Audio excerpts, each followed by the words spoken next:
अपने भारत के सम्राट थे। उज्जैन में उनकी राजधानी थी, लेकिन उनकी एक छोटी सी गाथा है आपके सामने। गाने का भाव है, तर्ज बदल गई। बढ़ा के तनी सा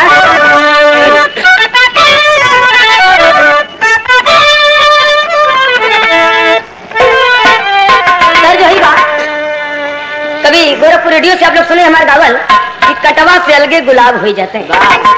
तर्ज वही बा, लेकिन गाना का लाइन दूसरा आगे बहू का कि सरिता, अरे सरिता से सागर का जब मेल नहीं होते तो पगली अरे प्रीतिया का खेल नहीं होते, पगली प्रीतिया का खेल नहीं होते, पगली प्रीतिया का खेल होते, पगली प्रीतिया का खेल नहीं होते।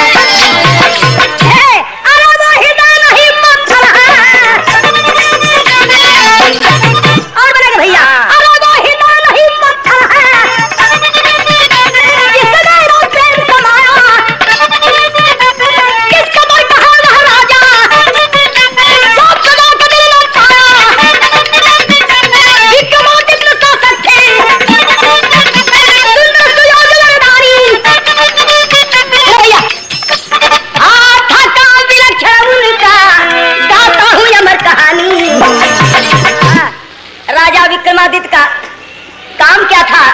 उनकी जीवन हिस्सा है कि सुंदर सुशील बालक ही राजा के अंग रक्षक थे। सच्चे सीधे वे बालक भगवान रूप शिक्षक थे। बालकों के उड़े आंगन में अनमोल स्वामी भक्ति थी। संतुष्ट भूप थे उनसे, उनमें सात्विक शक्ति थी। राजा विक्रमादित्य छोटे छोटे बच्चों को अपना आकर के रखे थे। ए भैया, वो क्यों कि बालकों के उड़े आंगन में अनमोल स्वामी भक्ति थी। इसीलिए बच्चों को इसीलिए अंगरक्षक बनाए कि बालकों के उड़े आंगन में अनमोल स्वामी भक्ति थी।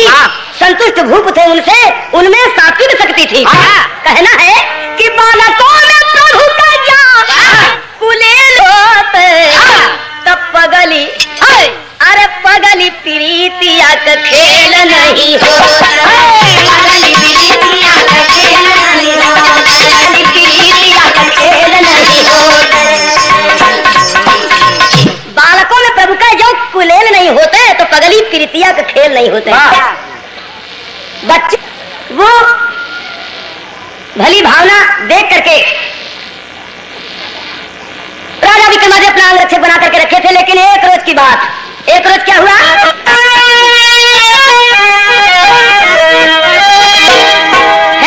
अरे एक दिन का बातिया सुना होया धीरतिया, अच्छा ऊपर सोए माही पा जी रहिया में रोवे कोई ढलिया, राजा सुने मनवा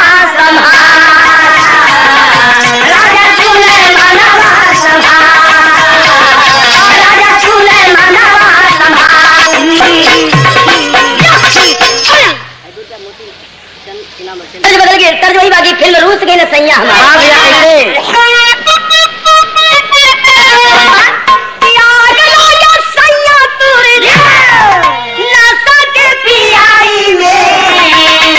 कितना दर्द होला हमारी में,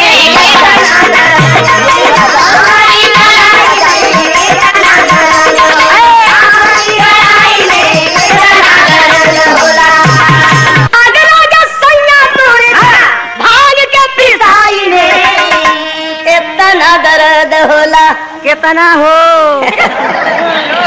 इतना दर्द होला हमारी कलाई में, इतना दर्द हमारी कलाई में, इतना दर्द होला हमारी कलाई में, इतना दर्द होला। ये तो तर्ज, लेकिन गाना का भाव सुना भैया। बना लगा कि पंग हुई रोजनी, पंग हुई रोजनी के शांति सुखदाई हो, फूलवा में दिया कोई, अरे फूलवा में दिया कोई, कटवा चुभाई हो, फूलवा में दिया कोई, कटवा चुभाई हो, फूलवा में दिया कोई, चुभाई हो, फूलवा में दिया कोई। कौन पहरेदार यहाँ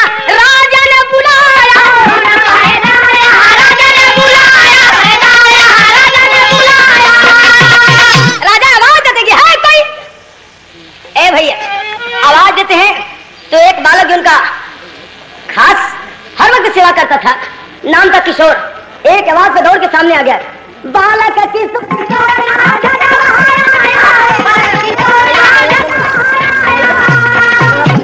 किशोर नाम झाट अरे कौन रोटी दुखिया तू पता न लगाई हो, फुलवा में दिया कोई कटवा चुभाई हो, फुलवा में दिया कोई कटवा चुभाई हो, फुलवा में दिया कोई कटवा चुभाई हो, फुलवा में दिया कोई। सरकार क्या हुक्म है? मास्टर लोग को समझावा था क्या हुक्म है? राजा कहते हैं कि अरे किसी के रोने की आवाज सुनाई दे रही है, हमें ही सुनाई दे रही है कि दे रही? लड़का कहा कि सरकार मैं भी सुन रहा हूं कोई रो रहा। कहे तो पता लगा लो इतनी रात में किसके रोने की आवाज आ रही है, जरा पता लगा लो कौन रो रहा है। पता लगाने लेकिन तर्ज बदल गई। तर्ज कि चला राजा मैं अरे नौकरिया लगाई गई, चला राजा मैं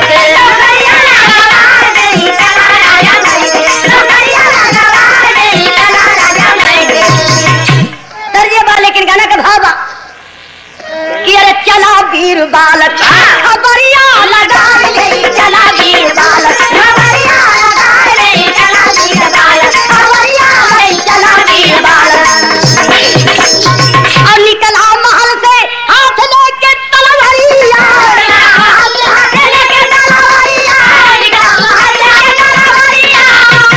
अरे कौन रोटी दुखिया हम पता ना चलाई नहीं, चला वीर बालक खबरिया लगाई ले। तलवार लेके लड़का निकला, कहा कि सरकार अभी पता लगा के आ रहा हूँ। लड़का जब चला पता लगाने, राजा सोचे कि छोटा सा बालक है, मेरी आज्ञा पे चल तो दिया, लेकिन न जाने क्या बीते इतनी रात में और न जाने कौन हो रहा है, हम भी देखेंगे क्या होता है। अरे राजा अभी पीछे पीछे चोरी से चली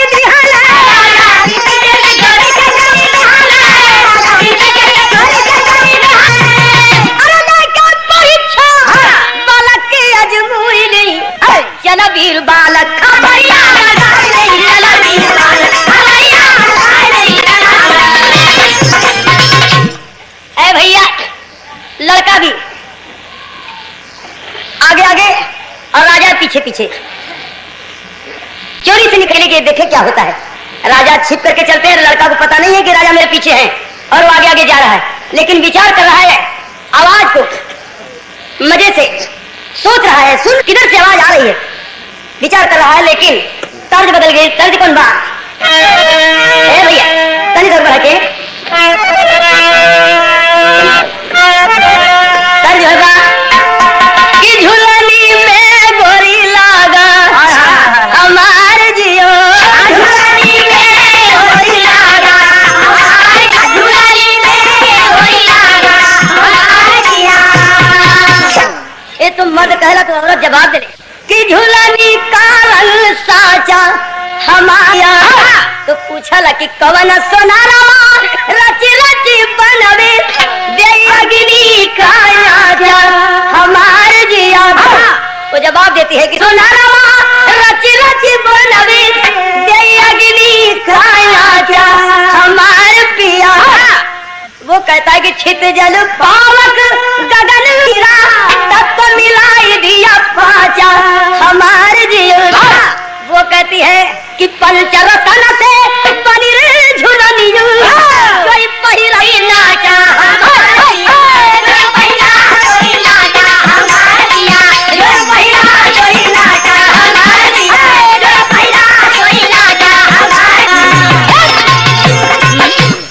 जो पहिरा सोई नाचक। अनिहरिया में ललना विचार करे, अनिहरिया में ललना विचार करे, ललना विचार करे।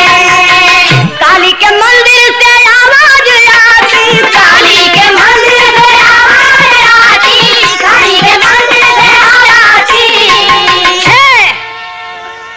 उर्दगरिया में ललना विचार करे, काली के मंदिर की तरफ से आवाज आई। लड़का उधर ही बढ़ गया और जहाँ कि काली माँ के मंदिर पर एक सुंदर सी युवती शरीर से गहना तोड़ तोड़ के उतार उतार के फेंक रही है और विलख विलख के रो रही है। भाव है तेरी के अरे कलेजा मुंह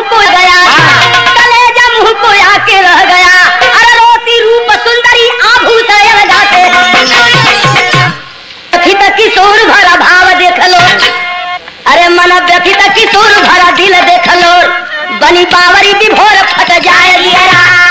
पूछा मोहनी से बात नारी काहे बिलखा। एक पुकारे के क्ले में चाचा अक्षर मसे कि मन व्यथित किशोर भरा दिल देख लो बनी बावरी विभोर फट जाए जियरा। पूछा मोहनी से बात नारी काहे बिलखा। धन्य बीती राधी रात दुख जाए जियरा।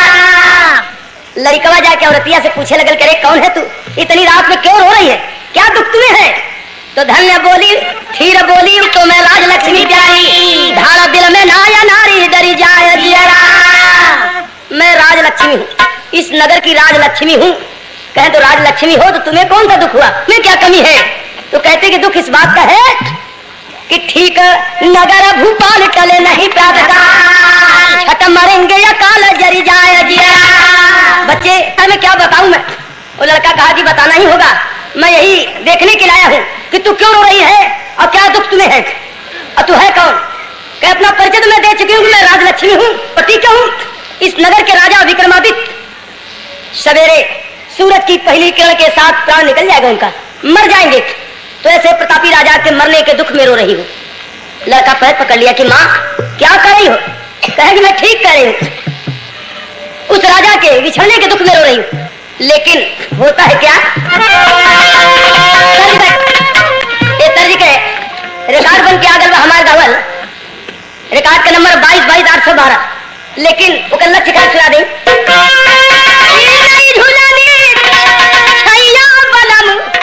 दोपहरिया बिताई ना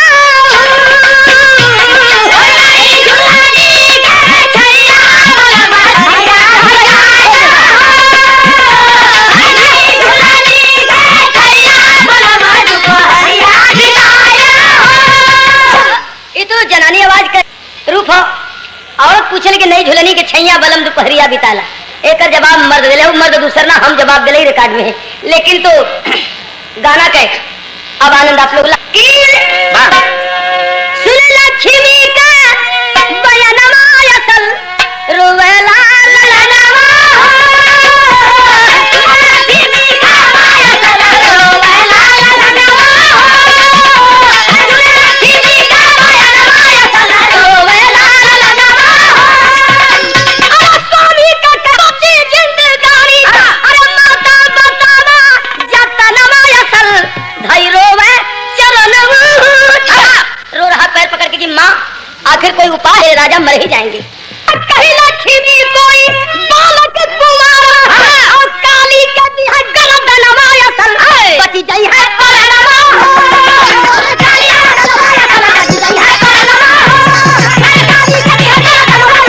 और गर्दन काट दे अगर काली के मंदिर में तो राजा की जान बच सकती है। और राजलक्ष्मी अंतर ध्यान बैठे तर्ज के रिकॉर्ड बन के आ गया हमारे गावल, रिकॉर्ड का नंबर 22-22-812।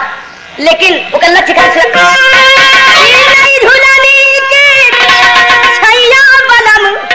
दोपहरिया बिताई ना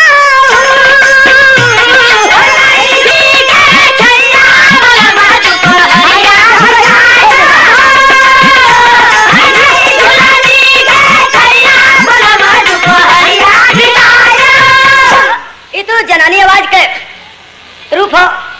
औरत पूछने की नहीं झुलनी के छैया बलम दोपहरिया बिताला। एक जवाब मर्द दिले, मर्द दूसरा ना हम जवाब दिले रिकॉर्ड में है। लेकिन तो गाना कह अब आनंद आप लोग ला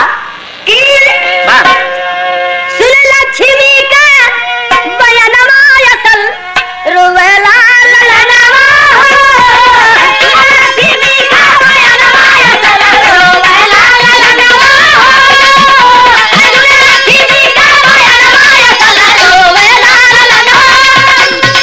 स्वामी का कैसे बची जिंदगानी अरे माता बताना जतनमा असल धैर्य रो रहा पैर पकड़ के कि माँ आखिर कोई उपाय है या कि मेरे राजा मर ही जाएंगे। वो अकेले विचार कर रहा है लड़का।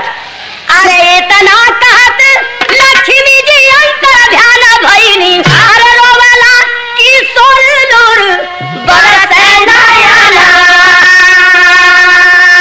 कुंवारा बालक रतिया के पैबा। इतनी रात के कुंवारा बालक कहाँ मिलेगा। और अगर जब खोजने जाऊंगा तो तो खोजते खोजते अगर सुबह हो गई तो राजा का प्राण निकल जाए। तो फिर तुम्हारा बालक रतिया के परिवार वही कुमारा आपन देवगारा दानवा। अरे हम भी तो कुमारा है, आज अपने गर्दन राजा की चढ़ाई, अपने राजा का जान बचा ले। और कहे ऐसा क्यों किया जाएगा, उसका एक ही मकसद है। लड़का सोच रहा है कि अरे हमारे ऐसा सेवक हजारों मिली है दुनिया में, हमारे ऐसे सेवक हजारों इस संसार में मिलेंगे, लेकिन ऐसा राजा खोजा लेना मिली है जहां। आदित्य के ऐसा राजा फिर दोबारा नहीं मिलेगा, इसलिए आज इसे बचाना होगा। यही सोच करके लड़का तो जाता काली के मंदिर में और करता है क्या कहीं बढ़ के भैया आए हैं एकदम आखिरी पत्ती है एकदम सही। अरे लेके किशोर तेगा तब संभाला काली मंदिर में उतारी के हमारे आप दानवा काली मंदिर में उतारी के हमारे आप दानवा काली मंदिर में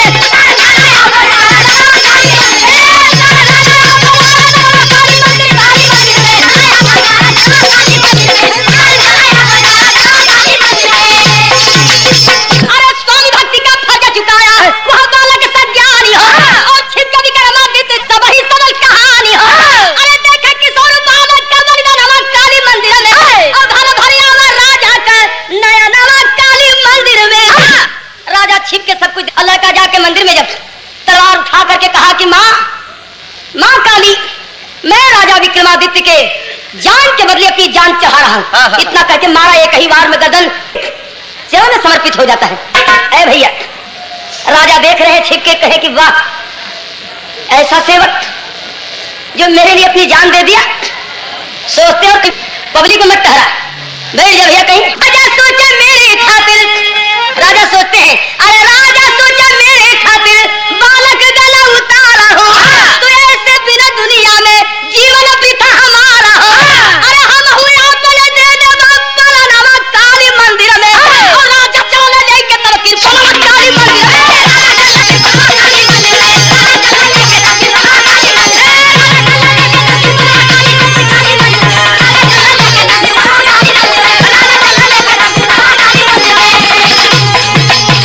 राजा भी पहुंच करके तलवार उठा लेते हैं और कहते हैं कि जो मेरे लिए जान दिया मैं भी उसकी खातिर जान दे दूंगा। ए भैया तलवार जब उठाए क्या, अरे जगमग जोत जगल मंदिर में। जरा और एक पत्ती बढ़ जगमग जोत मंदिर में और प्रकट हुई काली उस मोर हम हाथ राजा से बोली, राजा सुनिए लौट हमार घड़ी मृत्यु की तलिया भाई तलिया की घड़ी मृत्यु की तलिया की। काली मां प्रकट करके राजा विक्रमादित्य की बाह पकड़ लेती है। खबरदार मरने की जरूरत नहीं, बिना होता नहीं, आपके मृत्यु का वक्त चल चुका है। आपकी जान के बदले लड़का अपनी जान दे चुका है, आपको मरने की जरूरत नहीं है। कहते हैं कि मैं वक्त की बात नहीं जानता हूं, मैं तो इतना जानता हूं कि जो मेरे लिए जान उसके लिए मैं भी जान दे दूंगा। जाऊंगा तो उसे लेकर के, वरना अपनी भी जान दे दूंगा। हाथ मेरा छोड़ दे। ए भैया माँ कहती कि क्यों हाथ छोड़ दूं, कहते हैं आए हैं अरे भाग से मिला लो सतपुरुष का जनामा, भाग से मिला लो रतान। अरे भाग से मिला लो किशोर सेवकाई में आके अरे देहलत सेवकाई में दीवानी आके हमर के पोट की सूर मरी गई हम पैबे ऐसा सेवक का हम यदि हमार मर्जी का है मायरिया चिंता तू किशोर के प्रेम भोला वरना हम हो जाई बनही अपनी महलिया कई दे बाजार हम बनई बनही भोला। मुझे मर जाने दे, जाऊंगा तो उसे लेकर के, वरना अपनी भी जान दे दूंगा। काली कहती कि क्यों जान देते हो, न कोई साथ आया है और न कोई साथ जाएगा।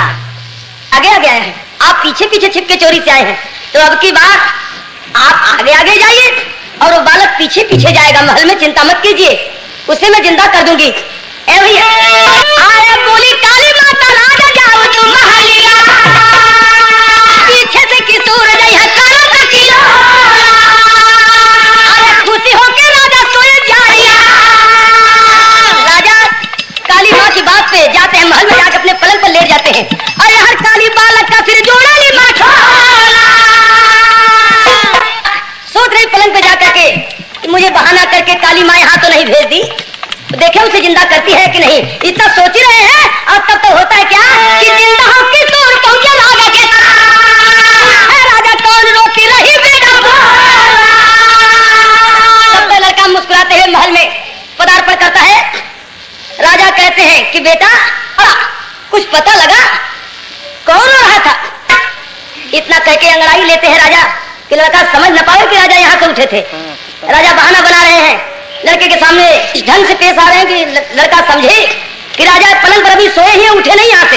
अंगड़ाई लेते दे तोड़ के पूछते कि बेटा पता लगा कौन रो रहा था, कहे कि हाँ सरकार मालूम पड़ा करा था।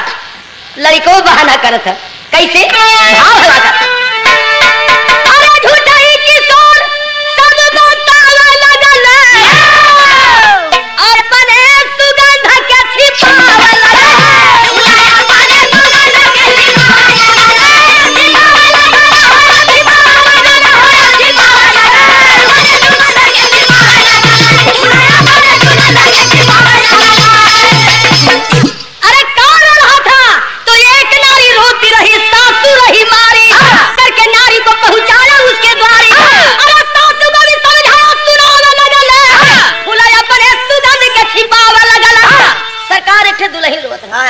ससुई मार कर ओके घरे पहुंचा के, अरे तुमी के बहाना राजा आंसू को बहाते और बाला का किशोर को तब छाती से लगाते अरे अखिया तो दोनों सालों लगल फुलाया बने सुगंध के छिपावा लगल, अरे दे के जन्म धन्य तेरे बाप महतारी, सेनापति याद से कलाकारी, अरे धन भारत देश से बुरे गाँव लगल फुलाया बने सुगंध के